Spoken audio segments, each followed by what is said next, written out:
Svolgo la professione di architetto da 30 anni, 35 anni e la svolgo sempre allo stesso modo, fin dagli inizi, cioè io sono sempre stato, tuttora sono, un piccolo architetto artigiano, così mi piace definirmi perché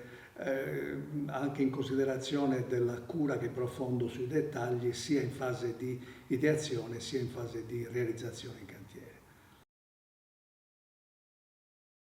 I rapporti più felici sono stati quelli in cui si è riusciti a stabilire una fiducia reciproca tra il progettista e l'artigiano, talché ciascuno poi dei due ha messo a disposizione dell'altro il proprio bagaglio di conoscenze, tecniche, se vogliamo teoriche da una parte e di ordine pratico dall'altra. E la fusione di questi due saperi naturalmente è ciò che dà luogo al miglior risultato possibile.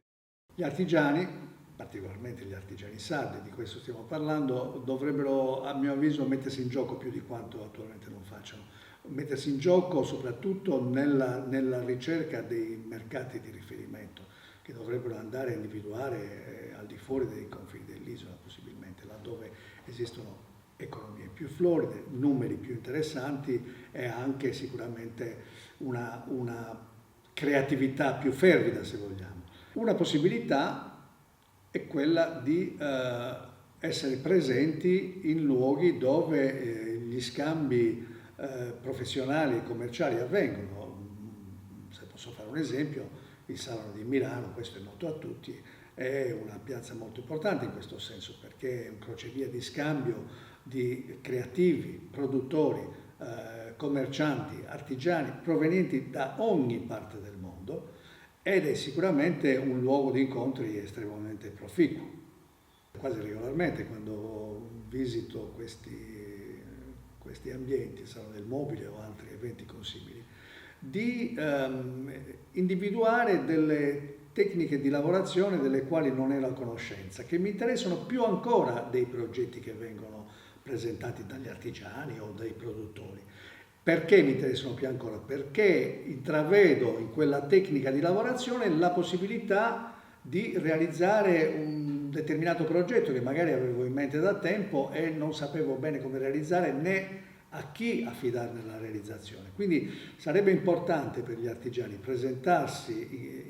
in questi luoghi di incontro, certamente esponendo i propri prodotti, ma ancor più di questi esponendo le proprie capacità e naturalmente se queste sono ben specifiche e peculiari la cosa diventa ancora più interessante per i visitatori ed eventualmente dando anche delle dimostrazioni, insomma cercando di comunicare ai visitatori, ai loro potenziali clienti e interlocutori le loro capacità tecniche e il loro bagaglio di conoscenze e dimostrare quanto potrebbero essere utili per i progettisti che vanno alla ricerca di nuovi saperi. Una soddisfazione importante è stata per me l'ultimo premio che ho ricevuto, il Tao Design Talent Award che ho ricevuto a Taormina lo scorso luglio in una emozionante cerimonia che si è svolta nell'antico teatro greco della città.